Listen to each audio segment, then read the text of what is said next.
नमस्कार। मैं Dhananjay Kumar the public India में आपका स्वागत है। नेपाल का असर बिहार में नहीं दिखाई पड़ रहा। हालांकि नेशनल मीडिया में भय दिखाई पड़ता है। भारत सरकार के कुछ लोगों के पास भी ये भय दिखाई पड़ता है, लेकिन बिहार में उसका असर नहीं दिख रहा है। नेशनल मीडिया के जो जिसको मैं गटर मीडिया कहता हूँ, उसके कुछ पत्रकार बता रहे हैं कि नेपाल में जो हुआ वो हिंदुस्तान में सोच रहे हैं वो संभव नहीं है, क्योंकि यहाँ संविधान का शासन चल रहा है। सब कुछ संविधान के अनुसार हो रहा है। नेपाल में भी लोग वही बोल रहे थे, सब संविधान चल रहा था, लेकिन संविधान तमाम संवैधानिक संस्थाओं को किस तरह से मुट्ठी में कर लिया गया था, वो नेपाल के लोगों ने देखा और उसके बाद जो हुआ वह अप्रत्याशित था नेताओं के लिए। बाकी वहां के लोग जानते थे कि किसी भी दिन गुस्सा फट सकता था, लेकिन बिहार में वो असर नहीं है। लेकिन बीजेपी को ये समझ में आ गया है कि बिहार में नीतीश कुमार के भरोसे उनकी नाव किनारे नहीं लग सकती।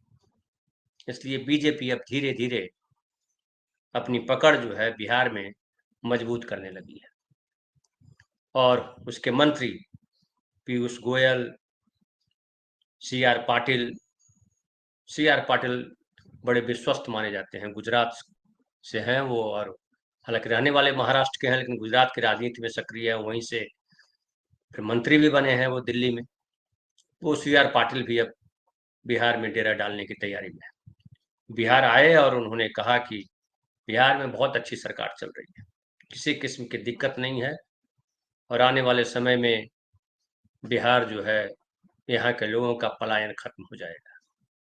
बिहार में तेजी से रोजगार बढ़ रहा है, फैक्ट्रियां बन रही हैं, और जो युवा काम के लिए अलग अलग प्रदेशों में जाते हैं, अब वहाँ कहीं जाने की जरूरत नहीं पड़ेगी। लोगों को अपने प्रदेश में ही काम मिलेगा। गुजरात के लोग कहीं जा रहे हैं या नहीं जा रहे हैं, इस पर कोई सवाल नहीं कर रहा है, लेकिन सच ये है कि जो हमारे गुजरात के पत्रकार साथी वो बताते हैं कि शोर जरूर होता है कि गुजरात में इंडस्ट्री लग रही है, उद्घाटन हो रहा है, शिलान्यास हो रहा है, लेकिन गुजरात की स्थिति भी अच्छी नहीं है और गुजरात के युवाओं को रोजगार के लिए भटकना पड़ रहा है। लेकिन गुजरात का वो झूठ जो है बिहार में बिकेगा या नहीं बिकेगा, ये बड़ा सवाल है। बीजेपी बेचने में लग गई है। गुजरात माना जाता है बहुत विकसित स्टेट है, लेकिन गुजरात के लोग विदेश जा रहे हैं। कई बार खबरें आई कि विदेश उनका पसंदीदा इलाका है, और छुप करके एक होता है कि सही तरीके से विदेश जाते हैं। हमको पता है कि 2 लाख के करीब लोग हर साल देश की नागरिकता छोड़ रहे हैं और विदेशों में सेटल हो रहे हैं। लेकिन गुजरात के लोग जिस तरह से विदेश जा रहे हैं, वो उनके अलग अलग तरीके हैं। फिर गुजरात के लोग ढेर सारे मुंबई आते हैं काम करने के लिए। गुजरात से जो ट्रेनें मुंबई आती है, महाराष्ट्र आती है, उन ट्रेनों में मराठी भर करके यहाँ से नहीं जाते, गुजराती वहां से भर के आते हैं और यहाँ रोजगार करते हैं। गुजरात का रोजगार टिका हुआ हीरा व्यापार, कपड़ा व्यापार, ये सब जो है ठीक है। महाराष्ट्र से वहां शिफ्ट हो गया गुजरात। सूरत जो है मैनचेस्टर मैनचेस्टर बन गया, हीरा का व्यापार सेंटर वहां बन गया। लेकिन जो 25 और 50% जो टैरिफ लगा अमेरिका की तरफ से, उसमें सबसे ज्यादा मार गुजरात को झेलनी पड़ रही है, क्योंकि टेक्सटाइल इंडस्ट्री और ज्वेलरी हीरा इंडस्ट्री वही है, और दोनों को भारी झटका लगा है। अब वहां के सपने जो टूट गए सपने हैं, वो बिहार में बेचने आए हैं सी आर पाटिल। पीयूष गोयल भी वहां पहुंचे हुए हैं, और भी मंत्री पहुंचेंगे, क्योंकि बीजेपी को साफ साफ दिखाई पड़ रहा है कि नीतीश कुमार के कंधे पर बैठ करके इस पर मेला नहीं घूमा जा सकता है। छठ के बाद जो चुनाव का मेला लगने वाला है, उसमें बीजेपी को अपनी ताकत दिखानी होगी। बीजेपी की ताकत क्या है? बीजेपी की ताकत है मीडिया, पैसा और हिंदूवाद। लेकिन अब क्रमशः हम इसको समझते हैं, क्या हिंदूवाद वहां चलेगा? बिहार में हिंदूवाद फ्लॉप है। नीतीश कुमार के साथ बीजेपी ने 20 साल सत्ता में रही बीजेपी, लेकिन वहां चल नहीं रहा है। जानकी मंदिर के लिए जो शिलान्यास किया गृह मंत्री ने, उसका कोई असर नहीं है, कहीं कोई चर्चा नहीं है। अगर चर्चा वहां कोई है बिहार में तो चर्चा है नीतीश कुमार की और तेजस्वी यादव की। नीतीश या तेजस्वी, यही चर्चा है। और एक और चर्चा बनाने का प्रयास किया जा रहा है मीडिया में, खास करके वो भी बीजेपी का प्रयास बताया जाता है, जनसुराज। और जितना भी देखिएगा मीडिया में सर्वे आ रहा है, उन तमाम सर्वे में जनसुराज को इम्पोर्टेंट पार्टी के तौर पर प्लेस किया जा रहा है। हालांकि अगर इंडिविजुअली बात करें तो किस नंबर पे है, ये उंगली से आगे हो जाएगा। समझिए, अगर मैं गिनना शुरू करूं तो सबसे ज्यादा जोर वहां जो है तेजस्वी की पार्टी का है, आरजेडी का है। आरजेडी के बाद बीजेपी, नीतीश। बीजेपी के मान लीजिए, चूंकि 2020 में बीजेपी की सीटें ज्यादा आई थी, लेकिन बीजेपी की जो सीटें ज्यादा आई थी उसमें नीतीश कुमार का बड़ा रोल था। नीतीश कुमार की सीटें भले कम आई, तो बीजेपी उसी तरीके से लीजिए। उसके बाद नीतीश कुमार, उसके बाद कांग्रेस, उसके बाद माले, उसके बाद जनसुराज, कहा जाए, मान लिया जाए। लेकिन सवाल खड़ा है कि क्या जिस तरह से मीडिया में प्रचारित किया जा रहा है प्रशांत किशोर को, बिहार में उनकी जगह है? आप मीडिया में देख रहे होंगे, भीड़ भी बहुत है, क्या भीड़ जा रही है। दूसरी तरफ देखिए कि नीतीश और जो बीजेपी के सभाएं हैं, वहां भीड़ नहीं है, वहां लोग नहीं है, कुर्सियां खाली हैं। अभी एक वीडियो वायरल हो रहा है, कल का ही। नीतीश कुमार एनडीए की सभा लेने गए थे और वहां डिप्टी चीफ मिनिस्टर सम्राट चौधरी भी थे। नीतीश कुमार सम्राट चौधरी को लेकर के घूम रहे हैं, विजय सिन्हा उनके साथ नहीं होते हैं। और वो उसकी वजह है कि वो सामाजिक न्याय वाला जो पहलू है, और कुर्मी और कोयरी जो नीतीश कुमार के लिए बेस वोट बैंक माने जाते हैं, उसको नीतीश कुमार बचाए रखना चाहते हैं, बनाए रखना चाहते हैं। सम्राट चौधरी बीजेपी में है, सम्राट चौधरी कोयरी है, सम्राट चौधरी बीजेपी के वो नेता है जो नीतीश कुमार को गाली दे करके ही नेता बने, फिर भी नीतीश कुमार के साथ है। वो मैसेज देना चाहते हैं नीतीश कुमार कि इसको जो हम साथ लेके चल रहे हैं वो कोयरी की वजह से। लेकिन सवाल है कि क्या कोयरी वोट नीतीश कुमार के साथ या सम्राट चौधरी के साथ है? कोयरी वोट बड़ा पूरा बटा हुआ है। बड़ा हिस्सा बेशक नीतीश कुमार के साथ रहा, लेकिन अब जब नीतीश कुमार कमजोर बन गए हैं तो कोयरी वोट में विभाजन दिखाई पड़ता है।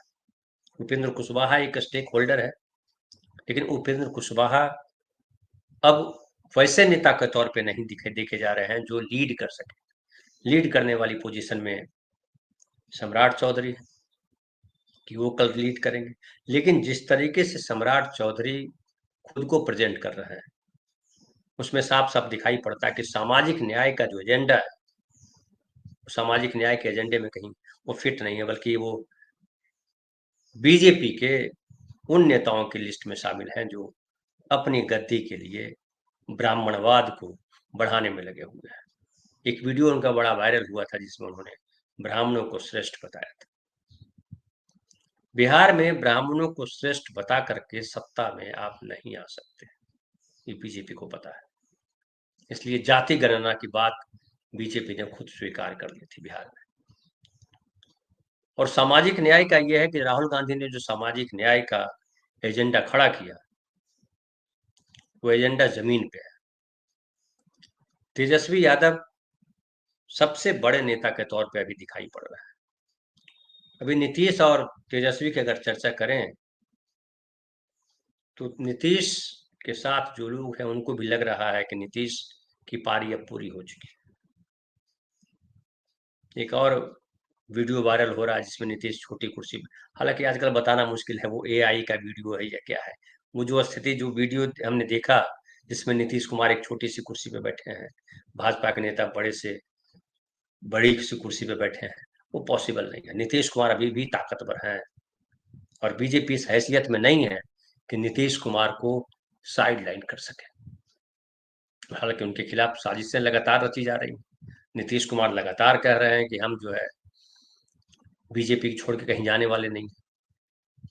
लेकिन नीतीश कुमार दरअसल दोनों तरफ से खार खाए हुए हैं। वो इंडिया गठबंधन की तरफ से भी खार खाए हुए हैं और बीजेपी की तरफ से। उनके पास कोई रास्ता नहीं है, मजबूर है नीतीश कुमार। और नीतीश कुमार इस मजबूरी का फायदा ये उठाना चाह रहे हैं कि उनको लग रहा है कि अगर हमारी सीटें कुछ बेहतर आ जाए तो हम एक बार और मुख्यमंत्री बन जाएंगे और वो एक रिकॉर्ड बन जाए। नीतीश कुमार को जो नजदीक से जानते हैं वो मानते हैं कि नीतीश कुमार हमेशा इस बात को लेकर के मन में बांधे रहे कि वो जिस योग्यता वाले नेता हैं वो योग्यता वाला पद उनको नहीं मिला, उनको उस तरह के उस कद का नेता उनको नहीं माना गया और जो वो करना चाहते थे वो नहीं कर पाए। एक आपके साथ मैं शेयर भी कर चुका हूँ, वापस शेयर कर देता हूँ कि जो जनसुराज के नेता है प्रशांत किशोर, उन्होंने एक बार कहा भी था कि नीतीश जी की पार्टी के जब हम वाइस प्रेसिडेंट थे तो उन्होंने कहा था कि कुछ ऐसा करिए कि हमको अपने दम पर बहुमत मिले और हम सरकार बनाएं और हम ट्रिपल सी कास्टिज्म, कम्युनिज्म और करप्शन इनके खिलाफ जो है हम मजबूत लड़ाई लड़ सकें, हम जो करना चाहते हैं वो कर सकें। लेकिन नीतीश कुमार को कभी वो मौका मिला नहीं और अब तो मौका मिलना है संभव ही नहीं दिखाई पड़ता है दूर दूर तक। और सब मान रहे हैं कि नीतीश कुमार अब जो चुनाव लड़ रहे हैं वो जबरन लड़ रहा है। नीतीश कुमार को रिटायर हो जाना चाहिए था, लेकिन नीतीश कुमार अभी रिटायरमेंट लेने को तैयार नहीं है। कई लोग उनके बेटे निशांत कुमार को पार्टी में लाने की बात कर रहे हैं, लेकिन वो भी उसको भी नीतीश कुमार अप्रूव नहीं कर रहा है।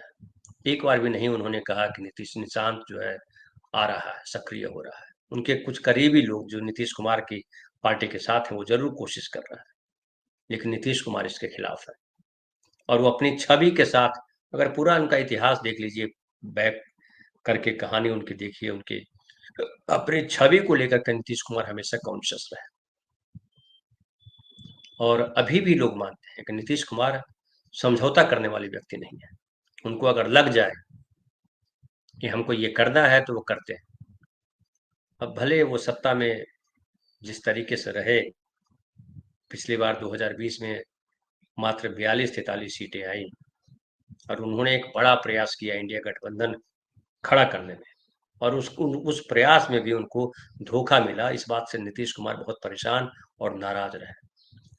वापस जो इंडिया या कहिए आरजेडी के साथ छोड़ करके वो बीजेपी के साथ गए, इसी सदमे के तहत गए, क्योंकि वो जब बार बार उन्होंने प्रयास किया नीतीश कुमार ने कि किस तरह से बीजेपी को पटकनी दी जाए, लेकिन हर बार उनको अफसोस हुआ और जो चाहा उन्होंने नहीं हुआ। हालांकि बीजेपी, ये भी नीतीश कुमार को पता है कि बीजेपी धीरे धीरे उनको निगल रही है, निगल चुकी है और उनके करीब के लोग, कल मेरी बात हो रही थी एक करीब व्यक्ति से जो नीतीश कुमार के बड़े करीबी हैं, वो बता रहे थे कि सबको एहसास है लेकिन रास्ता नहीं है कुछ। चुनाव तो लड़ना है और लड़ने के लिए दिखाना पड़ेगा और फिलहाल जो दिख रहा है कि जनता दल यू में जो नेता हैं वो बीजेपी समर्थक नेता खड़े हो गए हैं और नीतीश की चल नहीं रही है। लेकिन वो बता रहे थे कि बीजे अभी भी जनता दल यू में सबसे ताकतवर ललन कुमार है, ललन सिंह है और ललन सिंह क्या वो बीजेपी के साथ नीतीश कुमार को छोड़ करके नीतीश कुमार को धोखा दे करके जा सकते हैं? तो इस पर किसी को भरोसा नहीं होता कि ललन सिंह धोखा दे सकते हैं नीतीश कुमार को। ललन सिंह इस प्रयास में है कि अगर नीतीश कुमार उनके नाम को प्रपोज कर दें मुख्यमंत्री के तौर पे तो अच्छा रहेगा, लेकिन ये आसान नहीं है नीतीश कुमार के लिए भी, क्योंकि ललन कुमार सिंह भूमिहार है और सामाजिक न्याय का जो एजेंडा है, जो सामाजिक न्याय नीतीश कुमार जिसको लेकर के चलते रहे, उसमें बाधा है। और अगर कहीं गलती से ये लग जाए कि ललन सिंह को मुख्यमंत्री बनाया जाना है तो उनका वोट बैंक बहुत बुरी तरह से प्रभावित होगा। इसलिए नीतीश कुमार बने हुए हैं, नीतीश कुमार को बनाए रखा गया है कि आप चेहरे के तौर पे बने रहिए और जब चुनाव के बाद क्या परिस्थिति बनती है, वो नीतीश कुमार के पास के लोग भी ये समझ रहे हैं कि अगर वैसी स्थिति बनती है तो ललन सिंह किस तरीके से नीतीश कुमार की जगह ले सकें या उनके बदले काम कर सकें। संजय झा की चर्चा अक्सर होती रही, लेकिन कहा जा रहा है कि संजय झा नीतीश कुमार से दूर हो गए हैं। कार्यकारी अध्यक्ष जरूर बने हुए हैं लेकिन नीतीश कुमार के विश्वास पात्र वो नहीं है। दूसरी तरफ जो तेजस्वी यादव हैं, तेजस्वी यादव उनके भाई अलग हो गए हैं, तेज प्रताप यादव वो अनशन बोल रहे हैं राजवल्लभ यादव ने जिस तरह का बयान दिया है, यादव को लेकर के जिस तरह का बयान चलते रहते हैं कि यादव आएगा तो फिर यादव राज आ जाएगा, लालू प्रसाद जी का डर दिखाया जा रहा है। लेकिन तेजस्वी अभी भी सबसे अग्रणी नेता के तौर पे सबसे आगे चलते दिखाई पड़ रहा है। तेजस्वी के आगे कोई नहीं है, जो भी है वो तेजस्वी से पीछे है लोकप्रियता में। और इसलिए जो वोटर अधिकार यात्रा जो बिहार में निकली, उसमें जो भारी भीड़ आई, उसमें कांग्रेस के वोट तो थे, कांग्रेस के लोग तो थे, लेकिन सबसे ज्यादा लोग तेजस्वी के थे। राहुल गांधी का अपना प्रभाव है, इससे इनकार नहीं किया जा सकता, लेकिन राहुल गांधी अकेले दम पर इस स्थिति में नहीं है कि बिहार में महागठबंधन को जीत दिलाते अभी भी। और जो ओबीसी और मुस्लिम समाज है, जो दलित पिछड़ा समाज है, जो मुस्लिम समाज है, वो अभी भी तेजस्वी के साथ खड़ा है। या तो नीतीश के साथ खड़ा है या तेजस्वी के साथ खड़ा है। जो जो ब्राह्मण समाज है या कहिए जो सवर्ण समाज है, वो बीजेपी के साथ एक मत है, कांग्रेस की तरफ उसका झुकाव नहीं है। तो कांग्रेस का जो वोट बैंक है, वो वोट बैंक भी अगर शिफ्ट होता है तो नीतीश कुमार का वोट बैंक है, सामाजिक न्याय का वोट बैंक है। और ये जो सामाजिक न्याय है, ये बीजेपी के लिए गले का फांस है। यही सामाजिक न्याय बीजेपी को रोक रहा है। राहुल गांधी इस बात को जानते हैं, इसलिए सामाजिक न्याय को उन्होंने सबसे आगे रखा है बिहार में भी। और लगातार वो बात कर रहे हैं कि किस तरीके से पिछड़ों को, दलितों को, अति पिछड़ों को उसका असली हक नहीं दिया गया। और आरक्षण को लेकर के सबसे ज्यादा बात कर रहे हैं राहुल गांधी की, जैसे ही हम सत्ता में आएंगे हम आरक्षण समाप्त करेंगे, 50% जो है कैप उसको हटाएंगे, और आरक्षण उनकी संख्या के आधार पर या पिछड़ों के आरक्षण जो है हम बढ़ाएंगे।